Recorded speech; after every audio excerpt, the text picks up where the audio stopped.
Hi guys, it's Hinda and welcome to Cooking Fantasies. In today's video, I'll be showing you how to make crème caramel, or what's also called flan caramel or baked custard with runny caramel sauce. It is basically a custard sauce made of milk and eggs flavored with vanilla that would be baked in the oven with the caramel. The texture is flan-like, but it's still very creamy and light. The flavors of caramel and vanilla with the milk and eggs taste go very nice together. This same simple yet fail-proof recipe I will be sharing with you today you can use to make 6 individual crème caramels in ramekins. I will be leaving you down the instructions to how to change the baking time in the description box, along with the ingredients you're gonna need in both grams and cups measurements. So let's get baking, and the first thing we're gonna prepare is the caramel. And for this we're gonna prepare what's called dry caramel. That's cooking sugar without any water on a low to medium heat. And then what you're going to do is from time to time move around the pot you're using, because you don't want the sugar to burn on one side. And you don't have to use any spoon, no matter if it's wooden or silicone. Just don't use any gadgets. Allow the sugar to cook by itself. All you can do is move your pot or your dish around. When moving your pot around, you are helping the sugar to melt evenly without having spots where it's already burned and other spots where the sugar is not totally melted. Make sure not to overcook the sugar, otherwise you will end up with a very bitter caramel, and this is a taste you want to avoid. And before the caramel is ready, you might want to have your dish ready, or your ramekins if this is what you're using.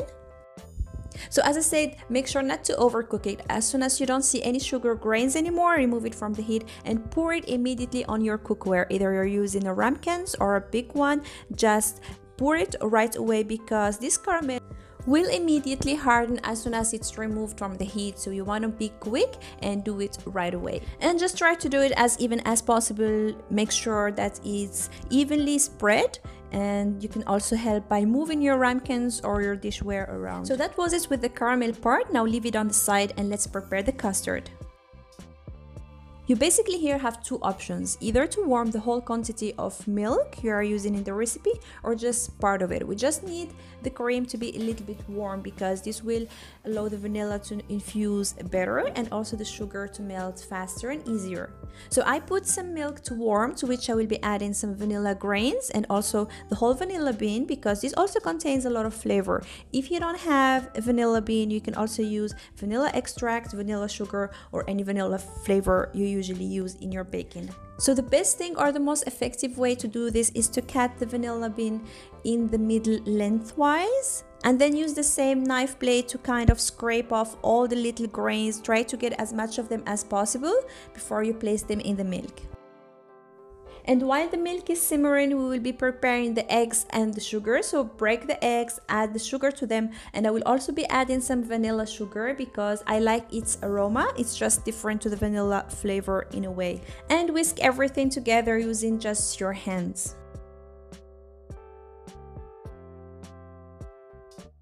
And as I said before, you can either warm or simmer the whole quantity of milk or just part of it. Since I'm only doing part of it, I'm gonna be adding the rest of the milk to my eggs and sugar mixture.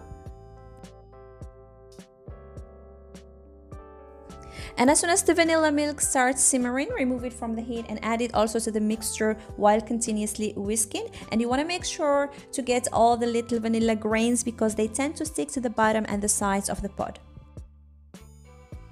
So now the custard cream is ready, but before pouring it on the caramel, we're gonna have to sieve it. This will allow you not only to remove the vanilla beans, but also some egg particles that don't mix well.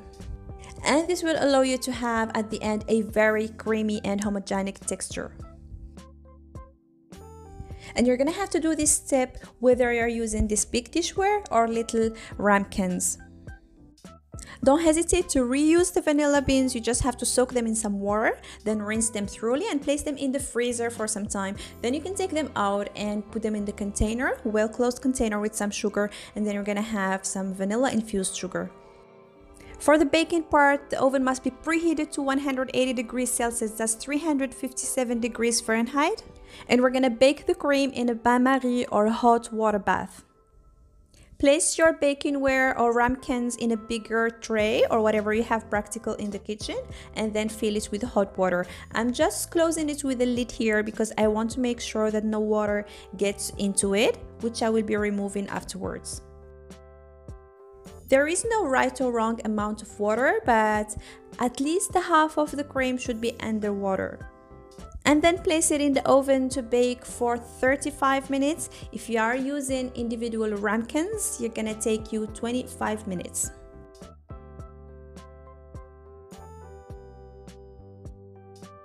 When you take it out of the oven, allow it to cool a little bit because you don't want to burn yourself. Then remove it from the water bath and allow it to totally cool even better overnight.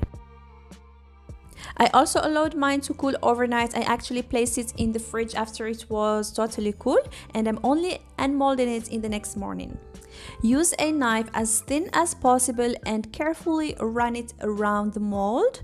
And you want to be very careful because you don't want to destroy the nice sides of the cream.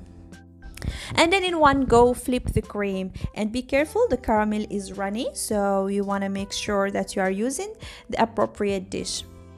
And there you are. It looks amazing, it tastes amazing. The flavors of caramel and vanilla are so nice together. Make sure to place it in the fridge until you want to serve it. I personally think that the coldest it is, the better it tastes, and it definitely tastes better the next day.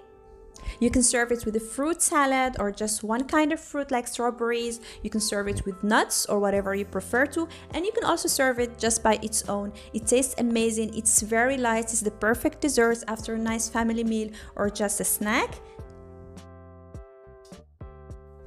So go ahead, try this recipe and let me know how it turned out in the comment section. I thank you for watching and I hope you enjoyed the video. If so, please give it a thumbs up. Don't forget to subscribe to my channel for more recipes, and see you soon in a new video. Happy baking!